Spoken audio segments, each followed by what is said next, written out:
Break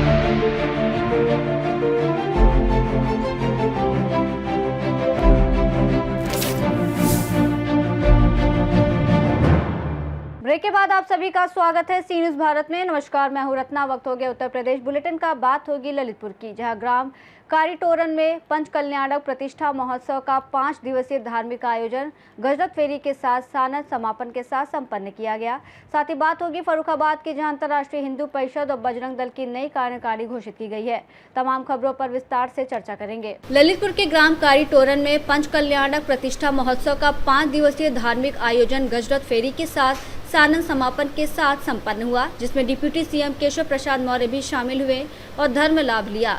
इस आयोजन में सकल दिगंबर जैन समाज मड़ावरा और क्षेत्रीय समाज ने आचार्य विशुद्ध सागर जी के शिष्य मुनि समत्व सागर और सौम्य सागर सन्यासियों के सानिध्य में भगवान जिनेंद्र देव की भक्ति भावपूर्वक आराधना की और महोत्सव में भारी संख्या में क्षेत्रीय जनता ने भाग लेकर धार्मिक उल्लास का अनुभव किया। मड़ावला ललितपुर से सी न्यूज़ संवाददाता राकेश कुमार वैद्य की रिपोर्ट। जनपद बदायूं में कानून व्यवस्था और आपराधिक घटनाओं को लेकर मुख्यमंत्री योगी आदित्यनाथ ने सख्त रुख अपनाया है। सुस्ती और लापरवाही के गंभीर आरोपों के चलते बदायूं के एसएसपी डॉक्टर ब्रजेश कुमार सिंह का तबादला कर दिया गया है। उनके स्थान पर 2018 बैच की आईपीएस अधिकारी अंकिता शर्मा को बदायूं की कमान सौंपी है।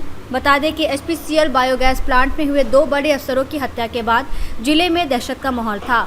आरोप है कि पीड़ितों ने कप्तान से सुरक्षा की गुहार लगाई थी, जिसे नजरअंदाज किया गया था।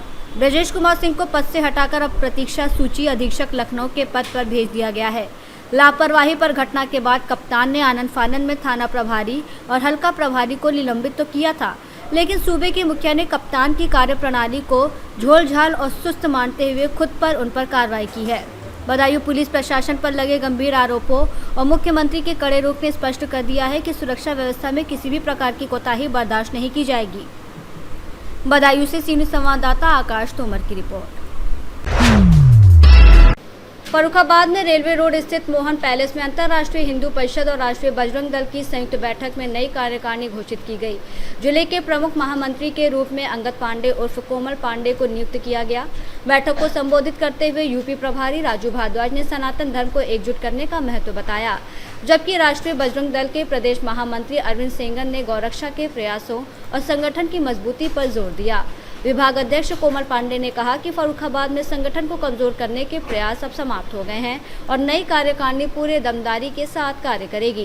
कार्यक्रम की अध्यक्षता राजू भारद्वाज ने की, जिसमें अरविंद सेंगर, अंगद विकास मंच के जिला अध्यक्ष मयन मिश्रा और अन्य पदाधिकारी मौजूद रहे।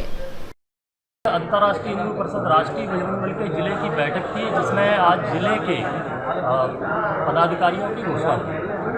कितने पदाधिकारियों की आज घोषणा की और किस किस पद पर हुई? आज 35 पदाधिकारियों की जिले में घोषणा हुई। क्या क्या पद दिए गए हैं? अंतर्राष्ट्रीय हिंदू परिषद के जिले के अध्यक्ष, महामंत्री, उपाध्यक्ष, राष्ट्रीय बजरंग दल के जिले के अध्यक्ष, महामंत्री, उपाध्यक्ष, राष्ट्रीय किसान परिषद, राष्ट्रीय मजदूर परिषद, राष्ट्रीय व्यापारी परिषद, हिंदू हेल्पलाइन, इंडिया हेल्पलाइन, एक मुट्ठी अनाज, ऐसे हमारे जो 17 संगठन हैं, 17 संगठन के पदाधिकारी आज घोषित हुए। अभी तक जो आपका जो संगठन चल रहा था, जिसमें सनी गुप्ता को जिलाध्यक्ष घोषित किया गया था, उनको हटा दिया गया है क्या? उनकी जो कार्यशैली थी उसको पिछली बैठक में यहाँ पर मुक्त कर दिए गए थे। उनको जिला समिति मुक्त थी। क्या उनकी कोई कमियां मिली थी क्या? संगठन की काफ़ी चीज़ों जो संगठन के पदाधिकारियों ने देखा और उसको भंग किया गया। आज आपको महामंत्री का पद दिया गया है, किस प्रकार से इस पद का दायित्व निभाएंगे?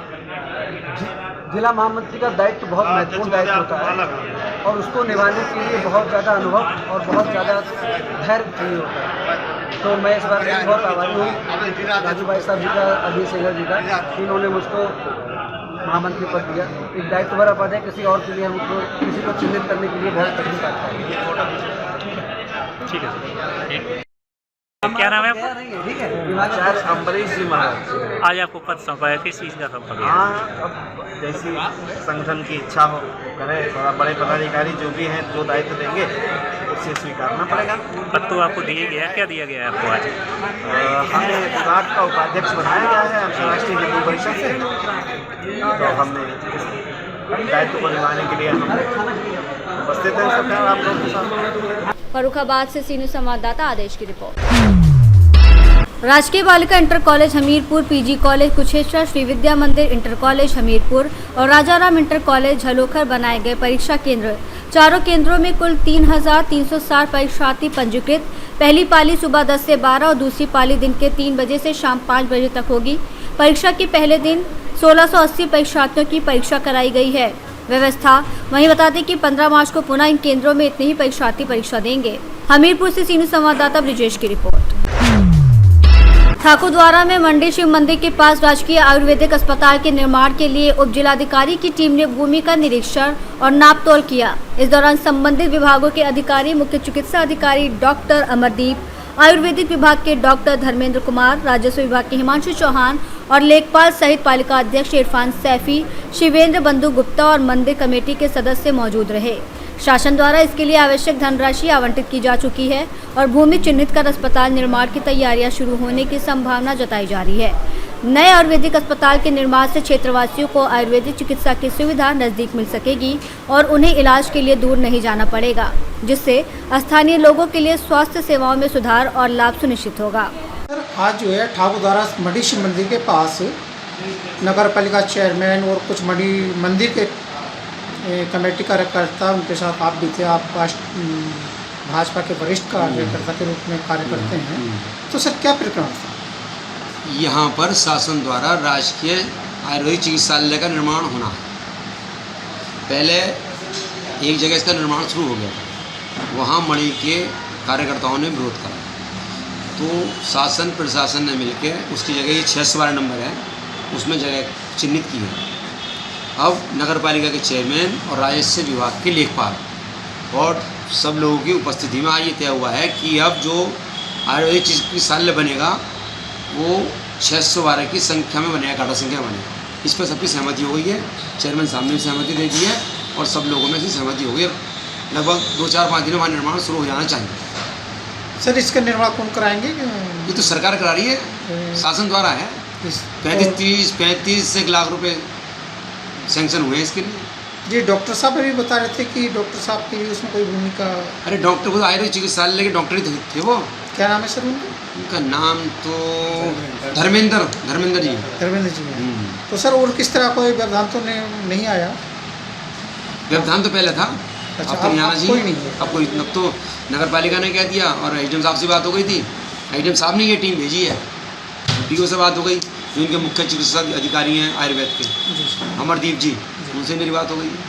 सर उसके बराबर में कुछ बस्सी कस्सी बनी हुई है जहाँ पर कुछ लोग रह रहे हैं। हाँ। तो क्या उनको हटाया जाएगा या वो? ना, उससे इसका कोई मतलब नहीं है। ना वो अलग चीज़ है, ये अलग चीज़ है। अच्छा सर, एक जैसे नाले की चर्चा हो रही थी कि नाला निकलेगा इधर को, क्या ऐसे कोई बात आई थी? हाँ, नाला की तो प्रक्रियाएँ चलती रही। नगर पालिका देखेगी और प्रशासन देखेगा, इसमें हम क्या करेंगे बताओ। नाला निकलेगा, जनहित के लिए निकलेगा और सरकारी जगह में निकलेगा। नाला जब निकलेगा की जगह में थोड़ी निकलेगा, अगर निकला है तो निकल जाएगा। सर ये घाटा संख्या कौन सी जिसमें ये निर्माण? 612। सर कितनी भूमि दी गई है उसके लिए? ये 800 क्या है, मुझे सही जानकारी इसकी मापती नहीं है। ठीक। अब कितने में सर? 400 में।